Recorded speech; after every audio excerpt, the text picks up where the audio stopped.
السلام علیکم۔ میرا نام ہے عامر شہزاد اور آپ دیکھ رہے ہیں اسلام کا نور۔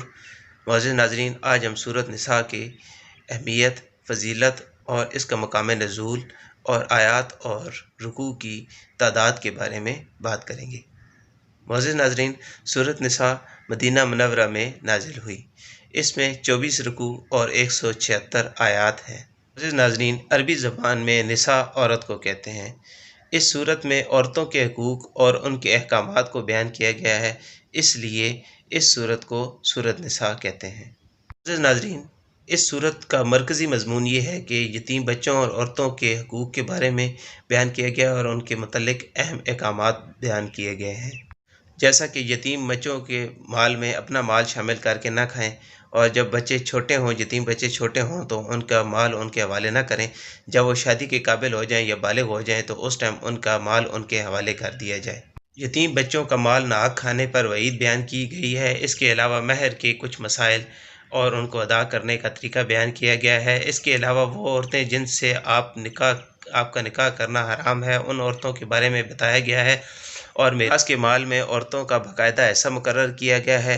اس کے ایک سے زیادہ عورتوں سے شادی کرنے کے احکامات بیان کیے گئے ہیں، اور اس کے علاوہ نافرمان عورتوں کی اصلاح کا طریقہ بیان کیا گیا ہے۔ اس کے علاوہ سورۃ نساء میں یہ مضامین بیان کیے گئے ہیں: والدین، رشتہ دار، غریب، مسکین، پڑوسی، مسافر، لونڈیوں اور غلاموں کے ساتھ حسن سلوک اور بھلائی کرنے کا حکم دیا گیا ہے۔ میراث کے احکام تفصیل سے بیان کیے گئے ہیں۔ کن لوگوں کی توبہ قبول اور کن لوگوں کی توبہ قبول نہیں کی جائے گی۔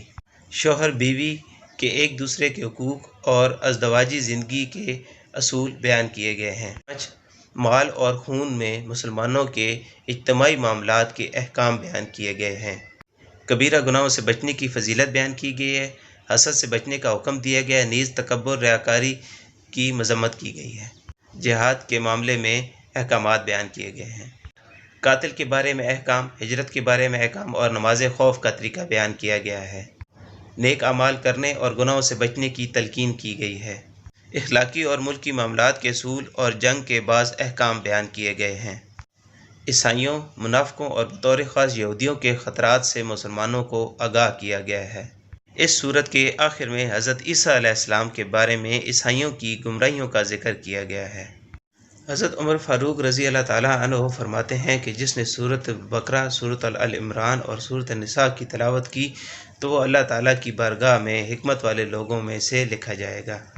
حضرت عبداللہ بن عباس رضی اللہ تعالیٰ عنہ فرماتے ہیں کہ جس نے سورۃ نساء پڑھ لی تو وہ جان لے گا کہ وراثت میں کون کس سے محروم ہوتا ہے اور کون کس سے محروم نہیں ہوتا۔ حضرت عمر فاروق رضی اللہ تعالیٰ عنہ فرماتے ہیں کہ سورۃ مائدہ، سورۃ نساء، سورہ بقرہ، سورہ حج، سورہ نور سیکھو، کیونکہ ان صورتوں میں فرض علوم بیان کیے گئے ہیں۔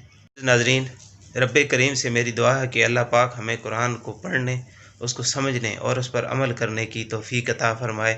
معزز ناظرین، اگر آپ کو میری یہ ویڈیو اچھی لگی ہو تو پلیز اسے لائک کریں اور دوسروں کے ساتھ شیئر کریں، اور ہمارا چینل اسلام کے نور کو سبسکرائب کریں۔ اللہ حافظ۔